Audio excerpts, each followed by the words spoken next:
So small business never sleeps is painfully true, but it doesn't need to be as painful as we make it. Yeah. Servanthood and being a good servant and what that looks like to live that out.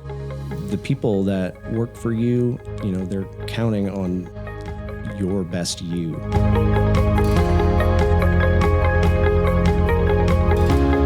Welcome back to Small Business Never Sleeps. My name is John Slusser, and this is Nathan Maude.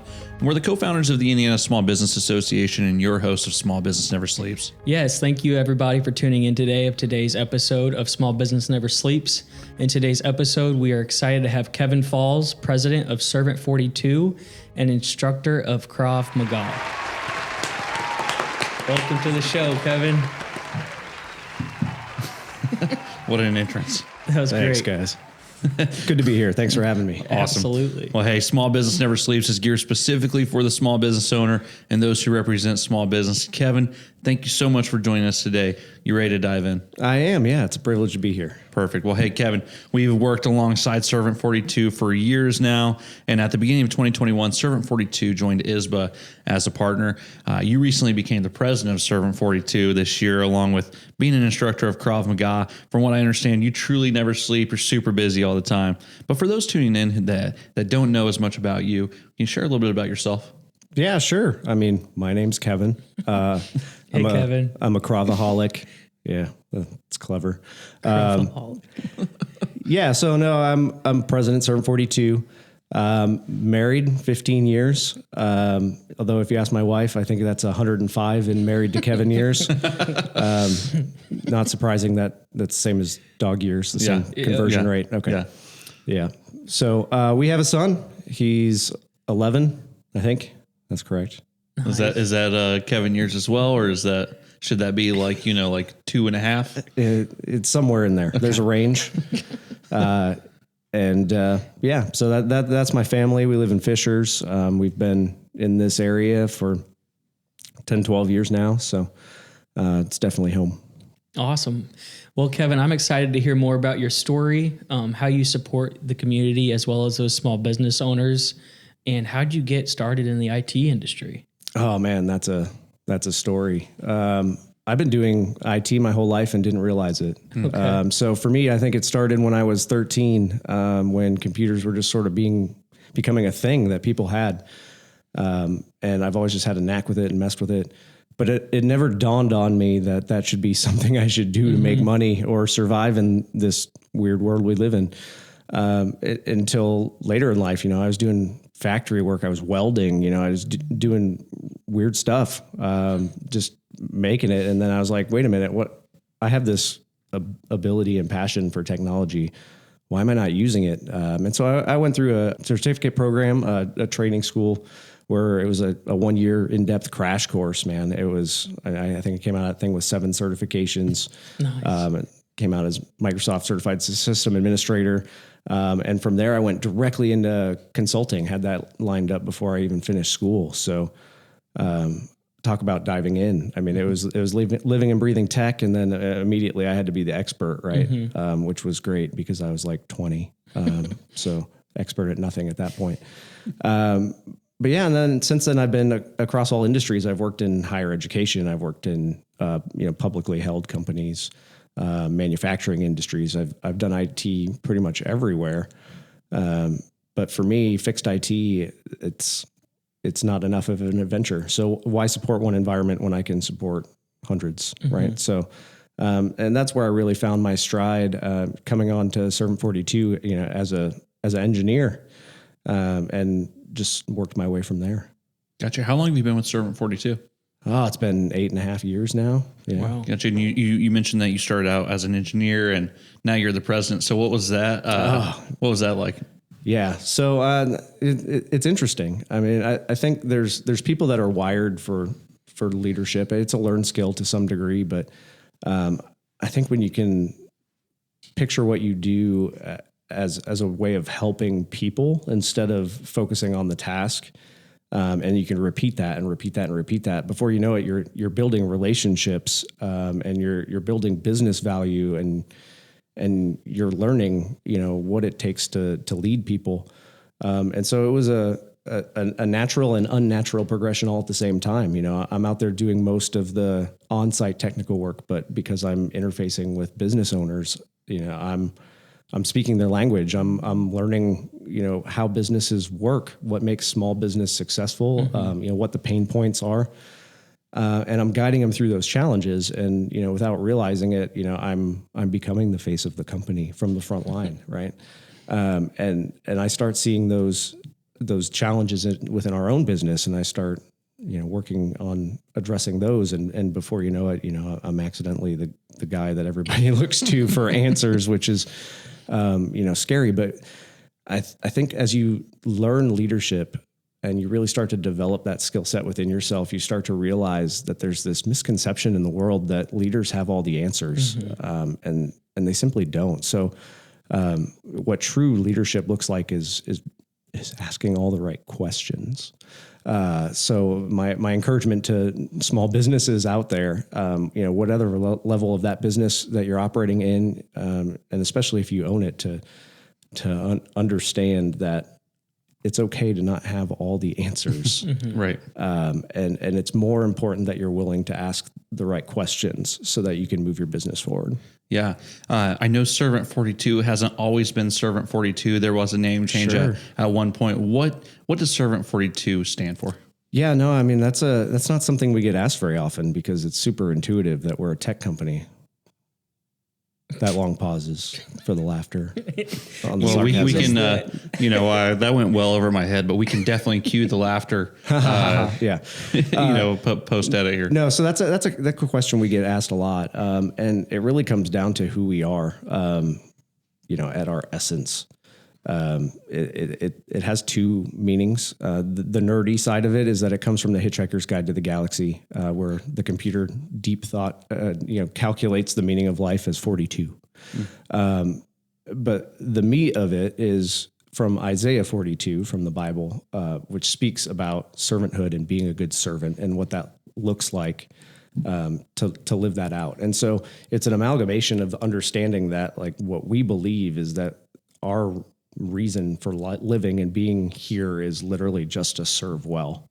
And so that's who we are, and that's who we try to be. Yeah, absolutely. I can certainly appreciate that. We are all servants in whatever field or whatever walk of life we're in, and I can definitely appreciate that. And Isaiah 42 always rings a bell. But who do you serve? I mean, who don't we serve? I mean, we're a small business ourselves. And we're focused in the small to medium business space. So our sweet spot is really helping those small businesses that are too small to hire IT people, or more than one IT person.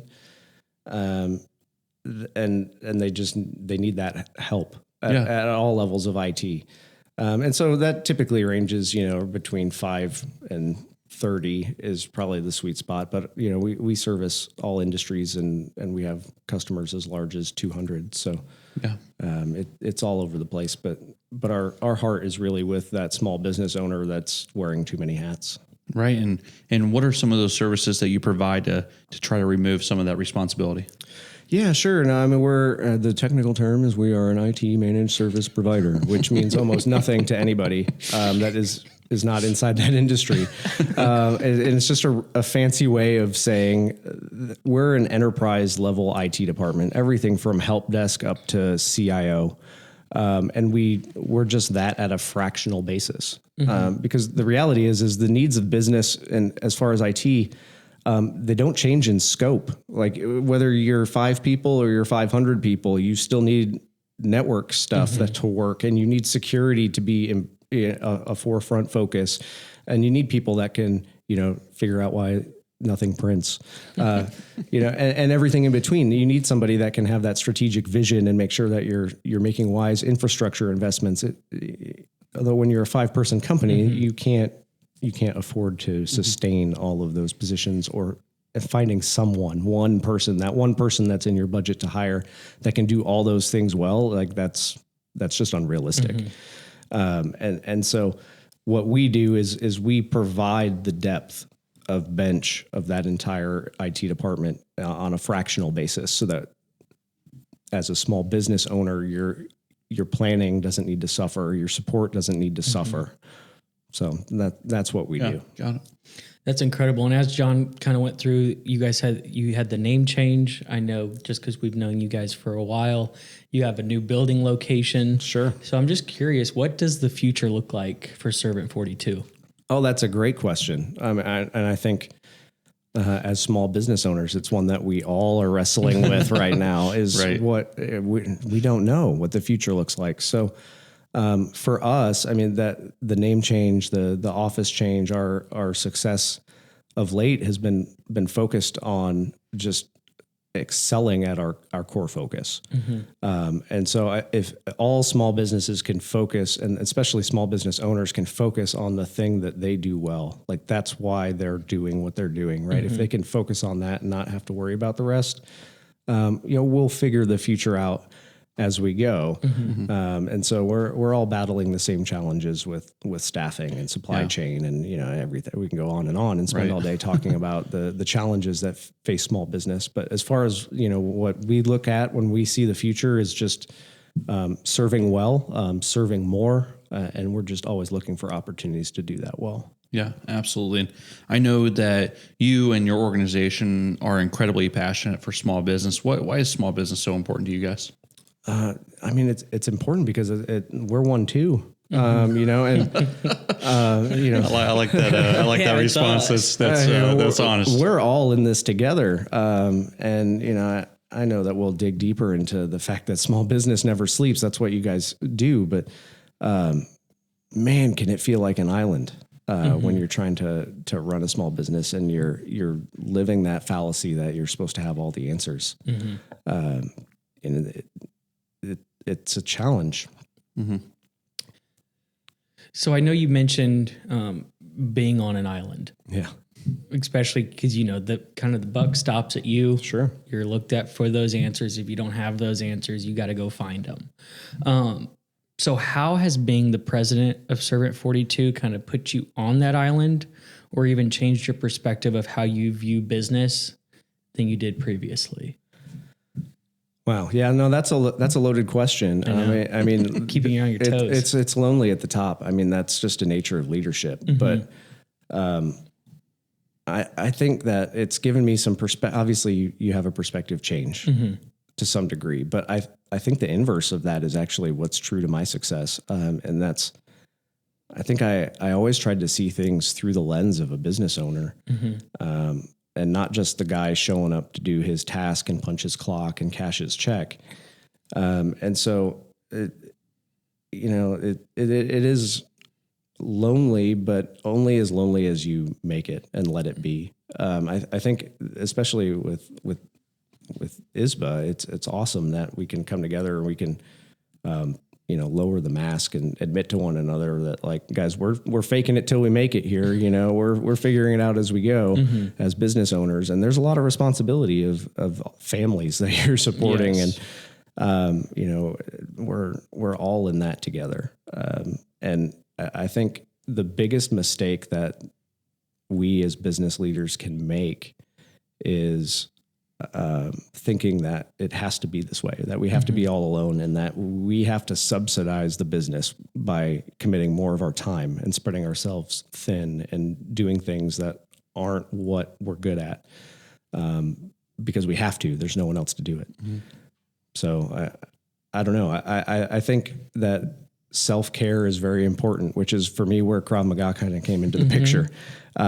We have to take care of ourselves. It's an investment of energy in ourselves that we can then turn around and invest into the business. And if we're pushing too hard and overcommitting and operating from that island too long, it's going to create problems. And so what our businesses actually need from us is for us to be energized and charged and networking and talking about these challenges that we face with peers and being creative with solutions. Yeah, absolutely. And you mentioned, you're a small business as well. And you just mentioned, sharing challenges with your peers. What are some of those challenges that you've experienced that you've been able to overcome?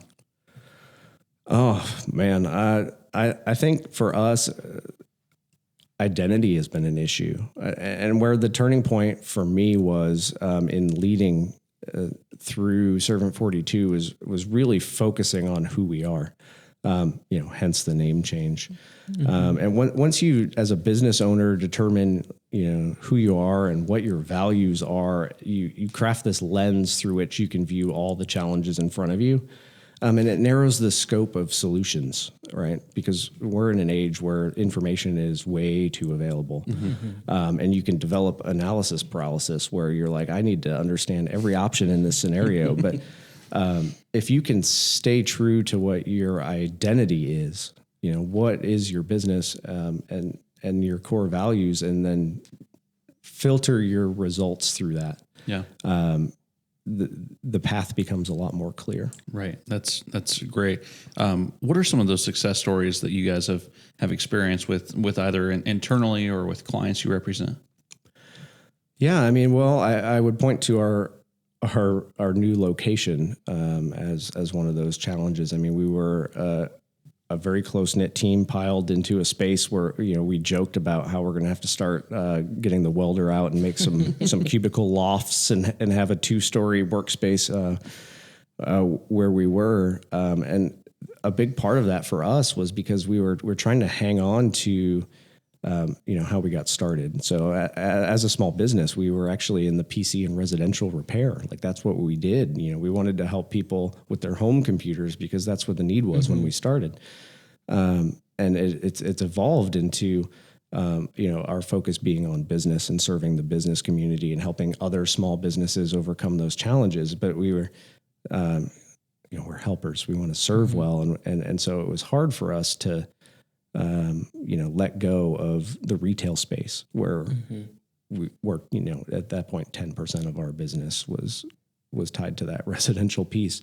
And we were creating this challenge for ourselves by not allowing ourselves to focus on who we are and who we were really trying to serve and spreading ourselves too thin. So, by being able to filter solutions through that lens, we're like, look, we don't really need retail frontage to be able to serve small businesses well. We're doing 95% of our work remotely.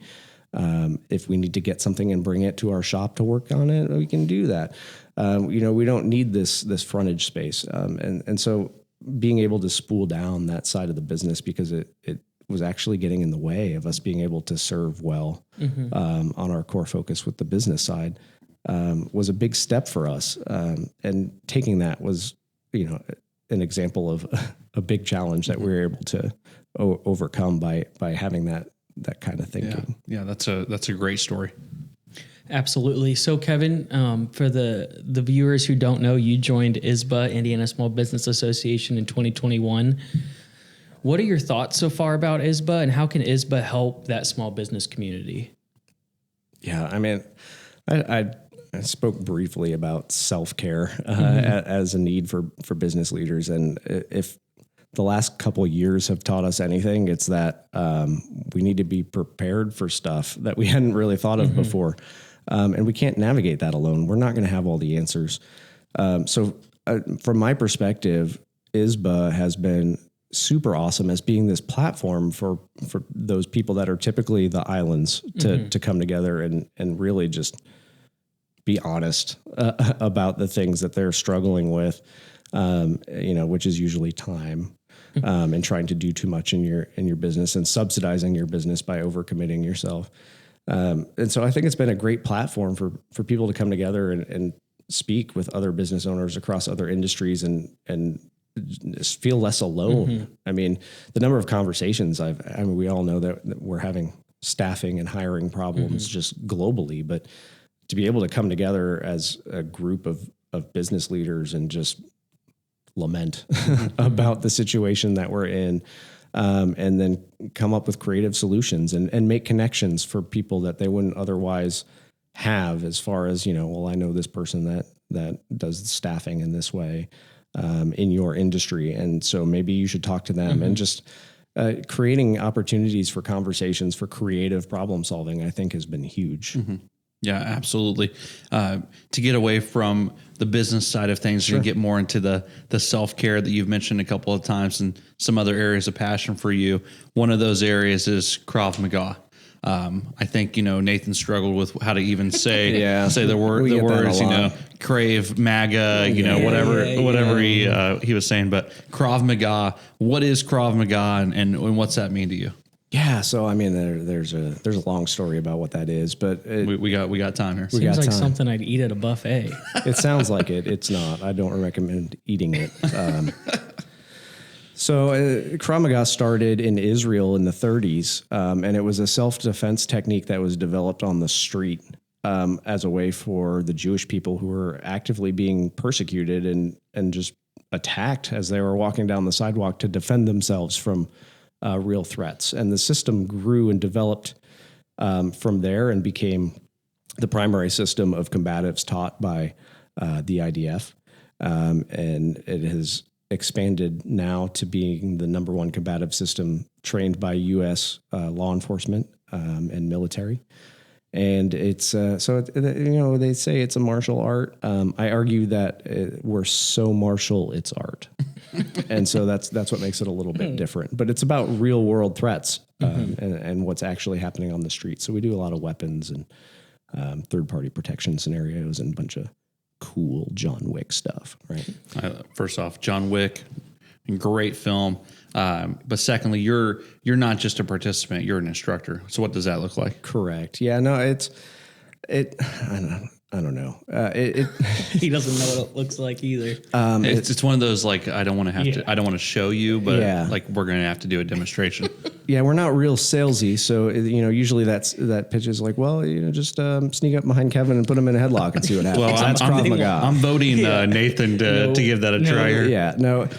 So it's honestly for me, it stemmed from just that nature of wanting to serve well, right? Like I found Krav when I was personally in a dark place. Talk about self-care.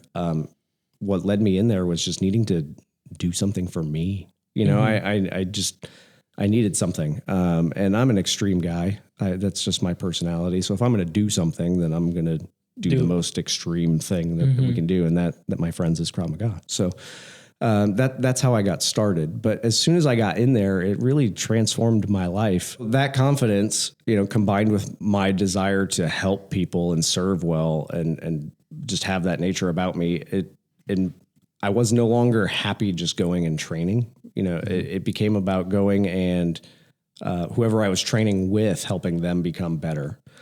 And so, at the heart of me and who I am, I always want to leave people better than I found them. So whatever the interaction may be, if I can walk away from that, with that being positive or helping them in some way, that's the approach I want to take. And for me, Krav Maga became that outlet where I could challenge people to be that better version of themselves. I could encourage them to exercise more. I could instill in them the confidence that was instilled in me. And a rising tide lifts all ships, right? Yeah. So the better that I became with the craft, the more I wanted to see that fulfilled in students and training partners. And I think everybody could benefit from something like that. So it ties back into just that spirit of serving well. Yeah, that's awesome. That's awesome. And Kevin, you are on the Small Business Never Sleeps podcast. So we have a question for you. What do you think about the phrase small business never sleep, or what does it mean to you? I think it's way too true. Yeah. You wish it wasn't? You a little tired? Yeah, I'm a little tired. And, it's there's this weird thing with nature. I don't know where it came from, but if you feel like you have no energy, the trick is to expend more, repeatedly. It's crazy. But as a small business owner, you're trying to subsidize your business as much as you can by doing as much as you can, whether it's what you should be doing with your time or not. And you're just pouring in, and there's so many things to worry about. And that's compounded over the last couple of years. Like, what is the economy going to look like? What's my supply chain going to look like? I can't hire anybody. All these situations just make it worse. And so as business leaders, like if we're not careful, like we will lose all of our sleep worrying about these things, trying to solve these things, trying to do too much. So I choose to never sleep and spread myself thin by, spending 6 hours a week yelling at people and hitting things. And it sounds crazy, right? That I would take on something like that, but it was important to be able to then turn around and have that energy to pour back, into the business and into leadership. So small business never sleeps is painfully true, but it doesn't need to be as painful as we make it. Yeah. And for clarity's sake, your reference to beating people or beating things and yelling at people was in reference to Krav Maga and not Servant 42, correct? Mostly, okay. Yes. Good. So clients out there of Servant 42, you're safe. You're in good hands. Probably got a professional bodyguard. That's true. The business spin there is, when you do business with us, not only do you not have to worry about your IT anymore, but you literally have someone willing to fight for you. There you right? go. And your small business. That's true.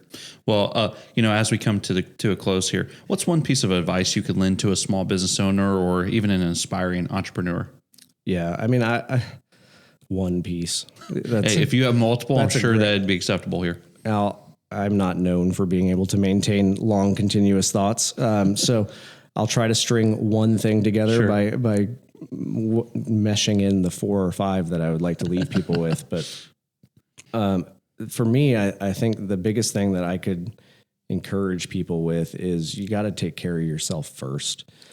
And that's really, really hard when you're a small business owner because there is a lot of burden and responsibility on you. And you just keep on giving. Mm-hmm. And so the underlying, if we peel back the layers on that, self-care is very important. So you need to find something that energizes you, that you can be passionate about, that is outside of your business, so that you can then put that back into your business. But then also, I would be careful about over subsidizing your business by taking on too much personally. Now, as you're trying to grow, some of that is necessary. There's no way to avoid that. But the people that work for you, they're counting on your best you.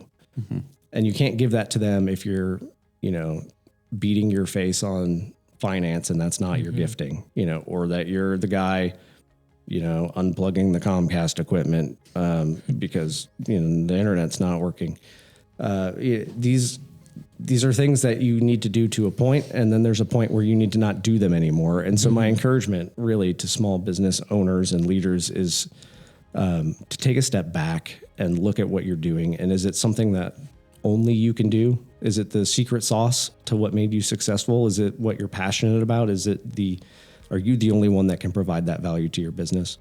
And be really careful about over subsidizing your business by sacrificing yourself. Yeah, that's a great piece of advice and one we can certainly take to heart. But Kevin, it's been great having you on in the hot seat here on Small Business Never Sleeps. We've had the opportunity to learn more about you and Servant 42, and we just appreciate the great conversation and all of the info you were able to give. Yeah, absolutely. Thank you for all the great detail, as well as how we can better position you as a resource for the small business owner here in the great state of Indiana.